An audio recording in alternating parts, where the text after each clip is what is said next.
అసలు cognizance order అంటే ఏంటి అంటే, పోలీసులు సమక్షంలోకి ఒక కేసు వచ్చిన తర్వాత ఎఫ్ఐఆర్ రూపొందించినప్పటి నుంచి ఛార్జ్ షీట్ వరకు వాళ్ళు చేసిన ఇన్వెస్టిగేషన్ మొత్తం కూడా ఫైనల్ రిపోర్ట్ అంటామండి మనం. ఫైనల్ రిపోర్ట్ అన్నా ఛార్జ్ షీట్ అన్నా కూడా ఒకటే.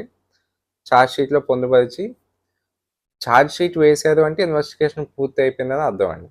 కంప్లీట్గా ఇన్వెస్టిగేషన్ అంతా పూర్తి అయిపోయిన కేసుని ఛార్జ్ షీట్ రూపంలో తీసుకొచ్చి కోర్టు వారి ముందు దాఖలు పరుస్తారు. కోర్టు వారి ముందు దాఖలు పరిచిన తర్వాత కోర్టు వారు దాన్ని బ్లంట్గా ఆ కేసుని తీసుకోవటం అనేది జరగదండి. కోర్టు వారు మళ్ళీ వెరీ కాషనరీ మైండ్ సెట్తో జుడిషియస్గా ఆ కేసు మొత్తం స్టడీ చేసి ఆ కేసులో వాస్తవికత ఉందా లేదా, ఆ సెక్షన్స్ ఆ కేసుకి వర్తిస్తాయా లేవా, ఆ సెక్షన్స్ అందులో ఉన్న అక్యూజ్ అందరి మీద వర్తిస్తాయా లేవా అనేది అన్నీ పరిశీలించుకుని కాగ్నిజెన్స్ ఆర్డర్ ఒకటి వేయటం జరుగుతుంది. దాన్నే మనం కాగ్నిజెన్స్ ఆర్డర్ అంటాం. అంటే కేసును స్వీకరిస్తున్నట్టు అన్నమాట.